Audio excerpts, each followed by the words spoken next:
Hello dear students. तो चलिए हम लोग बातों में एक चैप्टर को कंप्लीट कर चुके हैं जिसका नाम है रासायनिक अभिक्रिया एवं समीकरण। यदि आप सब अभी तक नहीं देखे हैं तो लिंक मैं डिस्क्रिप्शन में ऐड कर दूंगा, या तो आप सभी चले जाइए वीडियो से, वहाँ पर जो आपका प्लेलिस्ट बना हुआ है प्लेलिस्ट में जाकर के देखिएगा, लिखा होगा क्लास 10 साइंस, ब्रैकेट में मैंने लिख दिया है 2026-27, क्योंकि आप सभी ये 2026-27 सेशन के। चलिए अभी हम लोग स्टार्ट करते हैं आज का नया चैप्टर, बिल्कुल नए सीरीज से, जिसका चैप्टर का नाम है प्रकाश। देखिए एक चैप्टर हम लोग केमिस्ट्री पढ़ेंगे, एक चैप्टर फिजिक्स पढ़ेंगे एंड देन एक चैप्टर हम सब क्या पढ़ेंगे, बायोलॉजी। तो केमिस्ट्री हमारा जो एक चैप्टर है हमारे यहाँ कौन सा चैप्टर था, रासायनिक अभिक्रिया एवं समीकरण। ठीक है, हमारे आसपास के पदार्थ, ये तो आपका क्लास 9th में। तो 10th में आपका क्या है, प्रकाश, रासायनिक अभिक्रिया एवं समीकरण। ठीक, तो अभी हम लोग फिजिक्स का एक चैप्टर पढ़ेंगे जो कि हमारा है प्रकाश। तो इस चैप्टर का ये जो है हमारा कौन सा लेक्चर होने वाला है भाई साहब, ये जो है आपका लेक्चर नंबर 1 होने वाला है, प्रकाश किसे कहते हैं। अब जरा सा सोच के देखिए, लाइट, प्रकाश क्या होता है, सोचिए जरा सा, क्या होता है, प्रकाश किसे कहते हैं। यदि आपको हम एक अंधेरा कमरा में छोड़ देंगे जा कर के, बिल्कुल आप, अगर आप एकदम से अंधेरे कमरे में चले जाएंगे और वहाँ पर जा कर के बोलेंगे कि ये सामान लेकर के आओ, वो सामान लेकर के आओ, किताब लेकर के आओ, अपना कॉपी लेकर के आओ, पेन लेकर के आओ, तो क्या आप एक अंधेरे कमरे से कहाँ पर किताब रखा हुआ, कहाँ कॉपी, कहाँ पर पेन रखा हुआ है, क्या आप बता पाओगे? क्या आप उस वस्तु को लेकर के आ पाओगे क्या? बिल्कुल नहीं। यदि अंधेरा हो तो वहाँ पर हमें कोई भी प्रकार का वस्तु दिखने वाला नहीं है। तो वहाँ पर हम कोई भी वस्तु को कब देख पाएंगे, जब उस कमरा में क्या रहेगा, लाइट रहेगा, प्रकाश रहेगी, तभी हम उस कमरा में चीज़ों को देख सकते हैं। मतलब प्रकाश क्या होता है, जो हमें वस्तु को देखने में मदद करता है, देखने के लिए संवेदना प्रदान करता है। बिना लाइट के हम लोग कोई भी वस्तु को देख ही नहीं पाएंगे। अभी जो आप रंग बिरंगा संसार को देख पा रहे हैं, हरा पीला नीला काला, इस तरह करके, काला तो भाई कोई रंग ही नहीं होता है। तो जो भी आप संसार को देख पा रहे हैं, इतना एकदम कलरफुल वर्ल्ड को आप देख पा रहे हैं, उन चीज़ों का मज़ा ले पा रहे हैं, क्यों? क्योंकि वहाँ पर क्या होता है, लाइट है हमारे पास, हम लाइट की मदद से कोई भी चीज़ों को देख पा रहे हैं। विदाउट लाइट, हम बिना लाइट के हम कोई भी वस्तु को देख नहीं पाएंगे। चलिए आप समझते हैं। तो याद रखिएगा, प्रकाश एक प्रकार की क्या है, ऊर्जा है, जो हमारे आंखों में किसी वस्तु को देखने की संवेदना प्रदान करती है। प्रकाश एक प्रकार की क्या ऊर्जा। अब ऊर्जा है तो हम लोग ऊर्जा संरक्षण के नियम में पढ़े थे कि ऊर्जा संरक्षण के नियम में क्या होता है कि ऊर्जा को एक रूप से दूसरे रूप में बदला जा सकता है, ना तो इसे उत्पन्न किया जा सकता है और ना ही इसका विनाश किया जा सकता है। जैसे कि समझिए प्रकाश कैसे, ये जो है प्रकाश ऊर्जा, ये जो हम लेते हैं कौन सा ऊर्जा, प्रकाश ऊर्जा।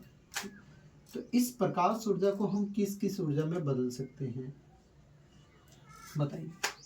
क्या प्रकाश ऊर्जा से, जरा सा सोचिए, क्या प्रकाश ऊर्जा को हम सब ऊष्मा ऊर्जा में बदल सकते हैं? प्रकाश ऊर्जा को ऊष्मा ऊर्जा में परिवर्तित किया जा सकता है, बिल्कुल किया जा सकता है परिवर्तित। जैसे कि देखिए, अब लाइट कहीं से निकलता है तो जाहिर सी बात है हमें क्या महसूस होगा, गर्मी महसूस होगा, गर्म लगेगा। ठीक, तो प्रकाश ऊर्जा को हम किस में बदल दिए, ऊष्मा ऊर्जा में बदल दी। और किस ऊर्जा में बदल सकते हैं, याद करिए, विद्युत ऊर्जा में बदल सकते हैं, बिल्कुल बदल सकते हैं प्रकाश ऊर्जा को।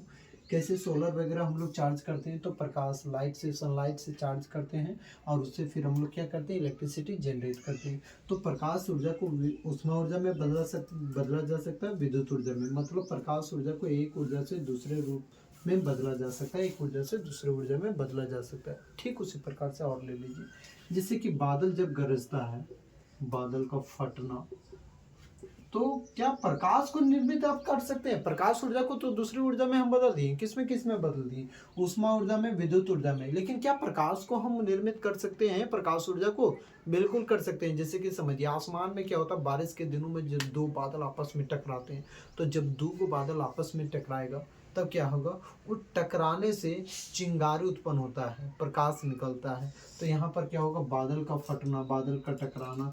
तो इससे कौन सा ऊर्जा प्राप्त होता है, हमें प्रकाश ऊर्जा प्राप्त होता है, प्रकाश ऊर्जा। या तो देखिएगा, जब दो पत्थर को आपस में हम लोग रगड़ करते हैं, दो पत्थर को आपस में रगड़ेंगे तो उससे भी क्या उत्पन्न होता है, चिंगारी होता है। तो यांत्रिक ऊर्जा, ये सब बादल उदल का फटना कौन सा ऊर्जा हुआ, यांत्रिक ऊर्जा हुआ ना। तो ये आंतरिक ऊर्जा को हम सब किस में बदलें, प्रकाश ऊर्जा में। चलिए फिर से एक बार समझते हैं। प्रकाश से हमें क्या प्राप्त होती है? ऊर्जा प्राप्त होती है। प्रकाश एक प्रकार की क्या है? ऊर्जा होती है, जो हमारे आँखों में किसी वस्तु को देखने की संवेदना प्रदान करती है। बिना लाइट के हम लोग नहीं देख पाएँगे, कोई भी वस्तु को नहीं देख पाएँगे। बट आखिर देखते कैसे हैं? ये इस प्रोसेस को समझते हैं, इस प्रक्रिया को समझते हैं कि आपको कोई भी वस्तु कैसे दिखाई दे देती है। जैसे अभी आप हमको देख पा रहे हैं, आप अपने मम्मी-पापा को देख पा रहे हैं, आप मोबाइल फ़ोन को देख पा रहे हैं, आप अगल-बगल में सब चीज़ों को देख पा रहे हैं। तो कैसे देख पा रहे हैं? किस कारण से देख पा रहे हैं? ज़रा सा समझिए। यहाँ पर मान लेते हैं कि एक जो है एक लड़का है और यहाँ पर एक क्या है? वस्तु है, कोई भी एक सामान हो गया। मान लेते हैं एक बक्सा सा टाइप में ये हो गया, ठीक है? और यहाँ पर एक है टॉर्च, ये रहा टॉर्च, ठीक, ये टॉर्च। टॉर्च क्या हो गया? प्रकाश का स्रोत हो गया, जहाँ से प्रकाश निकल रहा है। तो ये क्या हो गया? आपका टॉर्च। ये लड़का जो है इस वस्तु को कब देख पाएगा और कैसे देख पाएगा? तो क्या होगा कि यहाँ से, यहाँ पर मैं कलर चेंज कर दे रहा हूँ ताकि थोड़ा अच्छा लगे आपको, कि यहाँ इस टॉर्च से पहले क्या निकलेगा भाई साहब? प्रकाश निकलेगा, लाइट निकलेगा। इस प्रकार से लाइट निकलते जाएगा, लाइट निकलेगा और ये लाइट किसके ऊपर पड़ेगा? वस्तु के ऊपर। जब तक इस वस्तु के ऊपर पड़ रहा है और ये लड़का यहाँ पर, इसको नहीं दिखने वाला है, अभी नहीं दिखेगा, ये वस्तु नहीं दिखेगा। कब दिखेगा? जब ये प्रकाश इस वस्तु के ऊपर पड़ेगा और टकरा करके वापस से इस लड़के के पास आएगा, टकरा करके वापस से इस लड़के के पास आएगा, तब जा करके ये लड़का इस वस्तु को देख पाएगा। फिर से समझिए, ये जो टॉर्च का लाइट है किस पर पड़ेगा? इस वस्तु पर, और इस वस्तु से टकरा करके वापस इस लड़के के आंखों तक आएगा, तब जा करके इस लड़के को कोई भी वस्तु देख पाएगा। ठीक उसी प्रकार से अभी हम मोबाइल फ़ोन को देख पा रहे हैं, हम जो है इस बोर्ड को देख पा रहे हैं। क्यों देख पा रहे हैं? क्योंकि लाइट किसके ऊपर टकरा रहा है? इस बोर्ड की कहानी को लेते हैं तो लाइट इस बोर्ड के ऊपर टकरा रहा है। टकराने के बाद वो लाइट मेरी आँखों तक आ रहा है, मेरे आँख तक आ रहा है, वापस से मेरे आँख तक आ रहा है। इस कारण से हम अभी इस बोर्ड को देख पा रहे हैं। मतलब लाइट पहले इस बोर्ड के ऊपर टकराया, देन टकराने के बाद मेरे आँखों तक आया, परावर्तित होने के बाद मेरी आँखों तक आया, तब जाकर के हम देख पा रहे हैं। मतलब जब तक मेरे पास नहीं आएगा वो टकरा करके वो लाइट, हम कोई भी वस्तु को देख नहीं पाएंगे। मिला जुला करके समझिएगा कि प्रकाश वह ऊर्जा का रूप होती है जो हमें किसी भी वस्तु को देखने की संवेदना प्रदान करती है। विदाउट लाइट, बिना लाइट के हम लोग कोई भी वस्तु को थोड़ा सा भी नहीं देख पाएंगे, कुछ नहीं देख पाएंगे। वो आँख कुछ भी कोई काम का नहीं रहेगा, जहाँ पर क्या रहेगा? प्रकाश बिल्कुल ना हो। ठीक, तो अगर हमें किसी भी वस्तु को देखना है, किसी भी वस्तु को पहचानना है, तो उसके लिए क्या चाहिए होती है? प्रकाश चाहिए होती है। अब देखिए, थोड़ा सा हम लोग आगे बढ़ते हैं। तो इसका डेफिनेशन क्या हो जाएगा बच्चा? कि प्रकाश एक प्रकार की ऊर्जा है जो हमारे आंखों में किसी वस्तु को देखने की संवेदना प्रदान करती है। अब देखिए,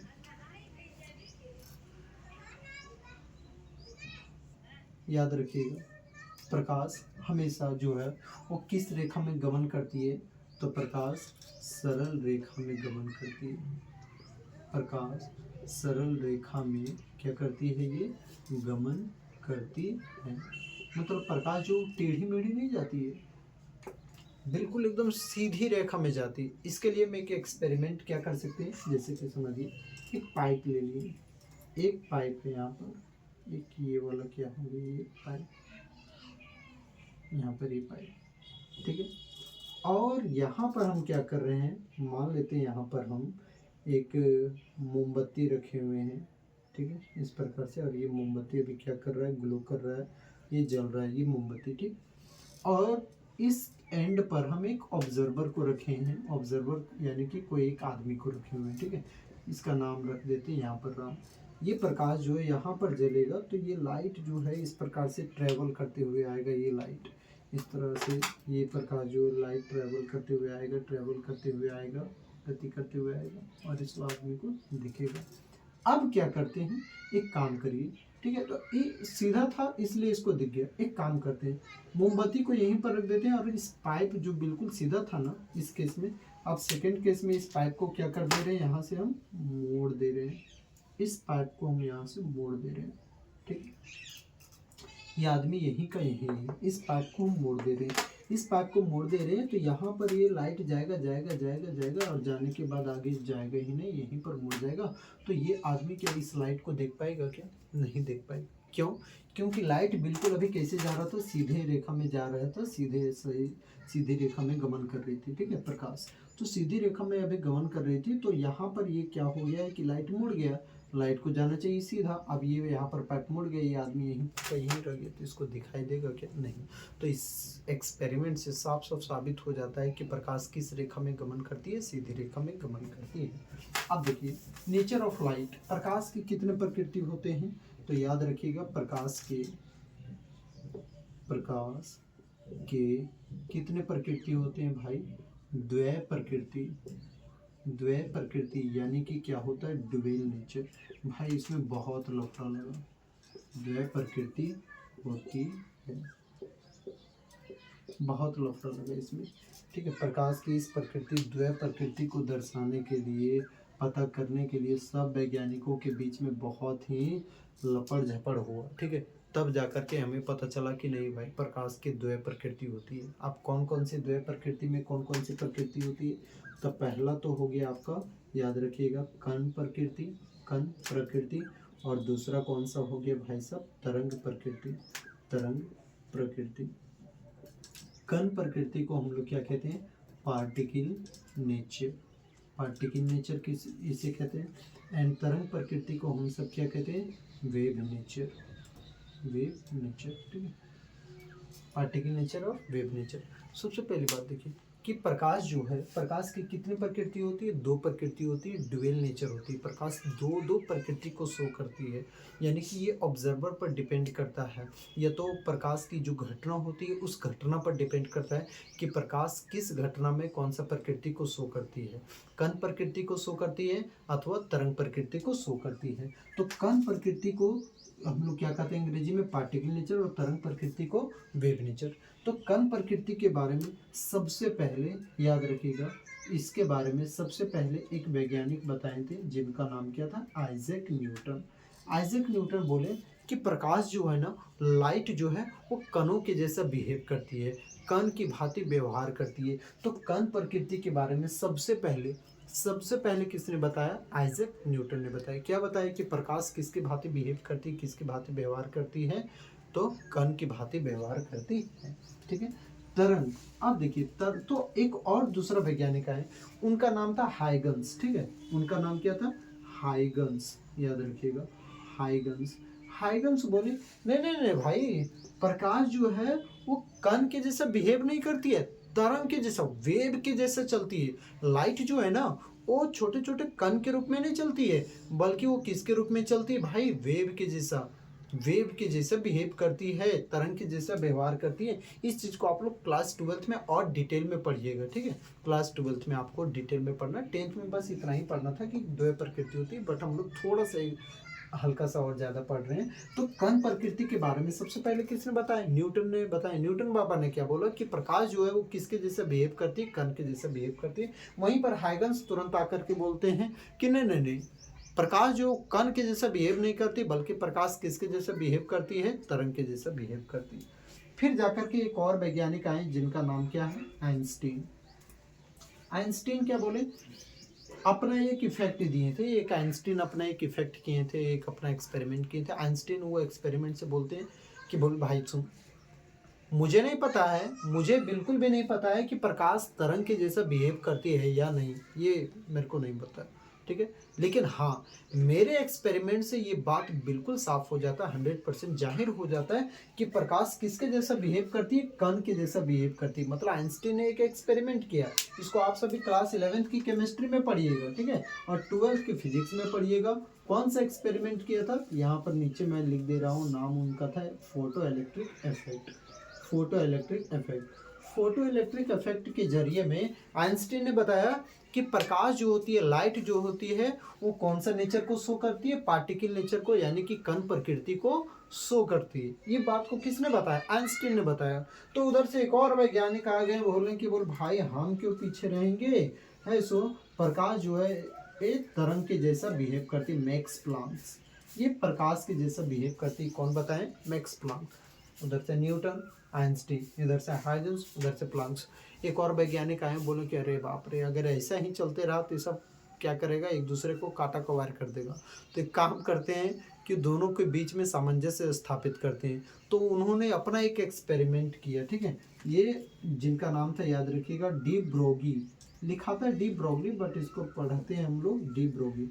डी ब्रोगी ने बताया कि बोल भाई सुन सुन, लाइट जो है वो अपने इंसिडेंट के जैसा बिहेव करती है।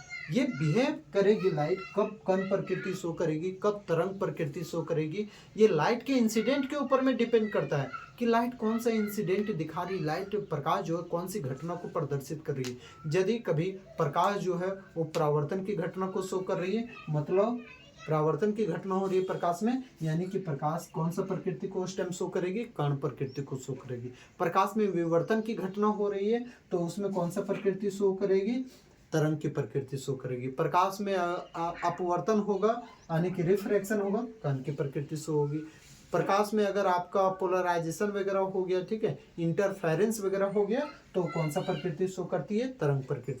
मतलब प्रकाश कब कौन सा प्रकृति शो करेगी, कण प्रकृति शो करेगी, तरंग प्रकृति शो करेगी, ये टोटली किसके ऊपर डिपेंड करता है, तो ये टोटली किसके ऊपर डिपेंड करता है, प्रकाश की घटना के ऊपर में, कि प्रकाश कौन सा घटना दिखा रही है। जब प्रकाश जैसा घटना दिखाएगी, प्रकाश का नेचर भी उसी तरह हो जाएगा, प्रकाश की प्रकृति भी उसी तरह हो जाएगी, ठीक है। डी नाम में मिस्टेक हो गया, डी ब्रोगी, ठीक है, डी ब्रोगी। तो ये बोले कि प्रकाश जो है, प्रकाश की जो प्रकृति है वो किसके ऊपर में निर्भर करती है, प्रकाश की घटना पर। जैसे कि कभी परावर्तन को प्रदर्शित कर रही है, ठीक है, कभी किसे प्रदर्शित कर रही है, अपवर्तन को प्रदर्शित कर रही है। कभी प्रकाश में यानी कि परावर्तन की घटना हो रही है, अपवर्तन की घटना हो रही है। तो ये सब चीज़ों की घटना होगी, ये सब चीज़ों की घटना होगी तो प्रकाश उस टाइम कौन सा प्रकृति शो करेगी, याद रखिएगा, कण प्रकृति शो करेगी। कौन सा प्रकृति, कण प्रकृति। परावर्तन क्या होता है, थोड़ी देर में हम लोग पढ़ेंगे। परावर्तन ऐसे याद रखिएगा, लाइट का बाउंस बैक होना। जैसे कि ये सतह हो गया, लाइट ऐसे करके मारेंगे, टकराएगा, टकरा के उधर जाएगा, टकराया, टकरा के उधर गया, उधर से आया लाइट, टकरा के उधर गया, ठीक है। इधर से आया, उधर गया, उधर से आया, इधर गया, इधर से आया, उधर गया, उधर से आया, इधर गया। तो लाइट जो बाउंस बैक हो रही है, टकरा के बाउंस बैक हो रही है, इसे ही हम सब क्या कहते हैं, परावर्तन कहते हैं, ठीक। तो परावर्तन की घटना हो चाहे अपवर्तन की घटना हो तो कौन सा प्रकृति को शो करेगी, कण प्रकृति को शो करेगी। और जब कभी विवर्तन की घटना हो, जब कभी किसकी घटना हो, विवर्तन की, इंटरफेरेंस, इंटरफेरेंस का हिंदी मुझे मालूम नहीं है, आप लोग देख लीजिएगा, इंटरफेरेंस, ठीक है, इंटरफेरेंस। तो इंटरफेरेंस की घटना हो तो उस टाइम प्रकाश जो है वो कौन सी प्रकृति को शो करेगी, तो याद रखिएगा, तरंग प्रकृति को शो करेगी। कौन सी प्रकृति, तरंग प्रकृति को शो करती है। एक बार हम लोग जितना पढ़ें, भाई ये थोड़ा सा लेंदी है, ये वाला जो पोर्शन है, क्योंकि ये आपको 10th में पूरा नॉलेज नहीं मिल पाएगा। इसके लिए एक एक्सपेरिमेंट पढ़ना पड़ेगा, ये आइजैक न्यूटन ने क्या किया ये पढ़ना पड़ेगा आपको। ये पढ़ना पड़ेगा कि है ये इंटरफेरेंस क्या होता है, डबल स्लिट यंग का जो डबल स्लिट एक्सपेरिमेंट है ये क्या होता है, पोलराइजेशन क्या होता है, ये सब पूरा पढ़िएगा, तब जाकर के आपको पता चलेगा कि यहाँ प्रकाश की द्वि प्रकृति कैसे शो करती है। सो ठीक, बट आप लोग 10th में इतना याद रखिएगा। चलिए अभी हम लोग क्या पढ़ें उसको हम लोग डिवाइड करते हैं कि प्रकाश एक प्रकार की क्या है, ऊर्जा है, जो हमारे आंखों में किसी वस्तु को देखने की संवेदना प्रदान करती है। बिना प्रकाश के हम कोई भी वस्तु को नहीं देख पाएंगे। फिर प्रकाश किस रेखा में गमन करती है, तो प्रकाश किस रेखा में गमन करती है, याद रखिएगा, प्रकाश सरल रेखा, स्ट्रेट लाइन, सरल रेखा में गमन करती है। प्रकाश की कितनी प्रकृति होती है, दो प्रकृति होती है, अंग्रेजी में ड्यूअल नेचर कहते हैं। कौन कौन सी, तो एक कण प्रकृति, एक तरंग प्रकृति। कण प्रकृति को कौन कौन प्रदर्शित करता है, परावर्तन, और दूसरा अपवर्तन।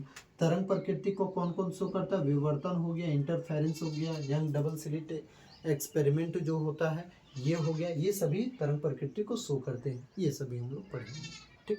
अब हम लोग और आगे चीज़ों को देखते हैं कि प्रकाश इस हिसाब से ना, इसको आप थोड़ा सा स्क्रीनशॉट ले लीजिए, ठीक है।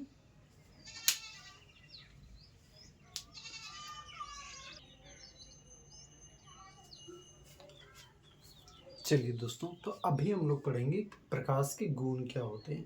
तो सबसे पहली बात, फर्स्ट पॉइंट में याद रखिएगा कि प्रकाश सरल रेखा में गमन करती है। जितने भी प्रकाश, जो भी प्रकाश किरण है हमारा, वो किस रेखा में, बिल्कुल सीधी रेखा में गमन करती है, वक्र रेखा में नहीं। एक्सपेरिमेंट हम लोग क्या पढ़े थे कि अगर एक सीधा सा पाइप है, उधर मोमबत्ती जलाते हैं और ऐसे करके देखते हैं तो बिल्कुल हमें सीधा दिखाई देगा, ठीक है, जलता हुआ दिखाई देगा। बट मोमबत्ती को उसी तरह से जलने दे देते हैं और उसके सामने में हम क्या करते हैं, पाइप को मोड़ देते हैं। अब देखने का प्रयास करेंगे तो क्या वो हमें मोमबत्ती दिखाई भी देगी क्या? नहीं दिखाई देगी। क्यों? क्योंकि वो पाइप क्या हो गया, मुड़ गया, जो भी प्रकाश आ रही थी वो मुड़ गई है, ठीक है, वहाँ पर। और प्रकाश जो है वो कैसे जा रही है, होती है सीधी रेखा में नहीं गमन करती, इस कारण से हमें नहीं दिखाई देगा। तो याद रखिएगा कि प्रकाश सरल रेखा में गमन करती है। दूसरा पॉइंट क्या है कि प्रकाश के गमन के लिए कोई भी माध्यम की आवश्यकता नहीं होती है। जैसे कि माध्यम क्या हो गया, आपका हो गया ये जो निर्वात है, निर्वात तो कोई माध्यम ही नहीं हुआ। माध्यम क्या हो गया, ठोस, द्रव हुआ, गैस हुआ, ये सभी माध्यम के प्रकार में। पारदर्शी माध्यम, पारभासी माध्यम और अपारदर्शी माध्यम। पारदर्शी माध्यम में क्या होता है कि इस पार से उस पार हमें दिख जाएगा वस्तु, ठीक है। और पारभासी में क्या होगा, इस पार से उस पार वस्तु आंशिक रूप से दिखते हैं। जैसे कि कभी बोतल वगैरह लीजिएगा, प्लास्टिक का बोतल, उसको हम लोग देखने का प्रयास करेंगे तो इस पार से उस पार हमें आंशिक रूप से दिखेगा, पूरा पूरी नहीं दिखेगा। अपारदर्शी क्या होता है, जिसमें इस पार से उस पार नहीं दिखता है, जैसे कि हो गया दीवार वगैरह, ठीक। तो ये सब, जैसे कि ये सब क्या हो गया, माध्यम के प्रकार। तो प्रकाश को गमन करने के लिए, एक जगह से दूसरे जगह जाने के लिए कोई भी प्रकार के माध्यम की आवश्यकता नहीं होती है। ना तो उसे हवा चाहिए, ना तो फिर उसे पानी चाहिए, ना तो कोई भी ठोस चाहिए। प्रकाश को बिना किसी माध्यम के ही गमन करती है, जिसको हम सब क्या कहते हैं, निर्वात कहते हैं। यदि निर्वात किसे कहते हैं, तो निर्वात एक खाली जगह हो तो जहाँ पर हवा तक भी ना हो। यदि कोई स्थान से हवा को निकाल दे, जैसे कि यही रूम से, इस रूम से हम किसी तरह से, इस रूम से किसी भी तरह से हवा को, सब हवा को निकाल देंगे तो क्या बन जाएगा, ये रूम बिल्कुल निर्वात हो जाएगा, यानी कि स्पेस हो जाएगा, ठीक। चलिए, तो प्रकाश के गमन के लिए कोई भी माध्यम की आवश्यकता नहीं होती है, अर्थात यह जो होती है वो किस में गति करती है, निर्वात में भी गमन करती है। निर्वात में भी गमन करती है। निर्वात का मतलब हुआ कि ऐसा खाली जगह जहाँ पर कोई भी प्रकार का हवा का कण भी मौजूद ना हो, उसे कहते हैं निर्वात। तीसरा याद रखिए, प्रकाश विद्युत चुंबकीय तरंग यानी कि इलेक्ट्रोमैग्नेटिक वेव के रूप में गमन करती है। ये बहुत इंपॉर्टेंट है, किस तरंग के रूप में जाती है वो प्रकाश, विद्युत चुंबकीय तरंग। यानी कि प्रकाश में दोनों तरंग होती है, विद्युत भी होती है और चुंबकीय, और दोनों जो होती है ना वो परपेंडिकुलर होगी, एक दूसरे के परपेंडिकुलर होती है। जैसे कि ये हो गया, ये आपका, और ये हो गया इस तरह से, तो इस तरह से जाएगी, एक ऐसे ऐसे करके ही जाएगी, ठीक है। अभी हम बोर्ड पर हम इसको क्या करेंगे, लगा देंगे इसका डायग्राम, ठीक है, कि प्रकाश जो होती है वो किस तरंग के रूप में गमन करती है, विद्युत चुंबकीय तरंग के रूप में, जिसमें से इलेक्ट्रिक फील्ड और मैग्नेटिक फील्ड एक दूसरे के क्या होते हैं, परपेंडिकुलर होते हैं। इलेक्ट्रिक फील्ड और मैग्नेटिक फील्ड एक दूसरे के परपेंडिकुलर होंगे, ठीक। जैसे कि यहाँ पर हम लोग इस प्रकार से ले लिए, यह तो हो गया तरंग की दिशा वाला, तो ये क्या हो गया आपका इलेक्ट्रिक फील्ड हो गया, ये हो गया आपका इलेक्ट्रिक फील्ड। तो इसके ठीक ऊपर में देखिए, ये ऊपर की ओर है, अगर मान लेते हैं ये ऊपर की ओर है तो एक देखिए ये ऊपर की ओर है, तो ये वाला ऐसे रहेगा, ठीक है। तो इसको समझ जाइए कि ये इलेक्ट्रिक, रेड वाला जो है ऊपर की ओर, ये इलेक्ट्रिक फील्ड हुआ, ये इलेक्ट्रिक फील्ड हुआ, और ये ऐसे करके है मैग्नेटिक फील्ड। तो electric field, magnetic field perpendicular हुआ, फिर अब ये इलेक्ट्रिक फील्ड ऐसे, तो मैग्नेटिक फील्ड क्या हो जाएगा, ऊपर की तरफ, फिर ये ऊपर की तरफ electric field, magnetic field, electric field, magnetic field. तो इलेक्ट्रिक और मैग्नेटिक फील्ड दोनों क्या होगा, यहाँ पर एक दूसरे के क्या होता है, परपेंडिकुलर होता है। इलेक्ट्रिक और कौन सा फील्ड, मैग्नेटिक फील्ड, एक दूसरे के क्या बनता है, यहाँ पर परपेंडिकुलरली ही बनता है। या इसका हम डायग्राम लगा देंगे, ठीक है, देख लीजिएगा, यहाँ पर बोर्ड पर रहेगा इसका डायग्राम, ठीक। उसके बाद चौथा में, निर्वात में प्रकाश की चाल सबसे अधिक होती है। अब बताइए, इसमें कोई भी माध्यम की आवश्यकता ही नहीं है। तो जब निर्वात रहेगा, निर्वात का मतलब बिल्कुल खाली जगह, तो खाली जगह में तो लाइट और ज़्यादा फास्ट मूव करेगा, बहुत ज़्यादा उस टाइम उसका स्पीड होगा। तो यहाँ पर याद रखिए, निर्वात में प्रकाश की चाल सबसे अधिकतम कितना होता है, तो याद रखिएगा कितना होता है। ये क्वेश्चन बहुत बारी पूछता है कि निर्वात में प्रकाश की चाल कितना होता है, 3 × 10⁸ मीटर प्रति सेकेंड होता है। कितना होता है, 3 × 10⁸ मीटर प्रति सेकेंड। 3 × 10⁸ इसी को अगर और अच्छा समझना है तो इसको समझ जाइए कि 3 लाख किलोमीटर प्रति सेकेंड। मतलब लाइट जो है, लाइट का स्पीड इतना फास्ट, इतना फास्ट, इतना फास्ट है कि आज तक दुनिया में ऐसा कोई वस्तु ही नहीं बना है कि लाइट के बराबर में स्पीड में वो मूव कर सके। 1 सेकेंड में लाइट जो है वो 3 लाख किलोमीटर जाती है। हर 1 सेकेंड, 1 सेकेंड हुआ 3 लाख किलोमीटर, 1 सेकेंड हुआ 3 लाख किलोमीटर, 1 सेकेंड हुआ 3 लाख किलोमीटर 1 सेकेंड में। इस कारण से सबसे अधिकतम स्पीड किसका होता है? लाइट का होता है। फिर से एक बार हम लोग समझते हैं प्रकाश के गुण में कि प्रकाश सरल रेखा में गमन करती है।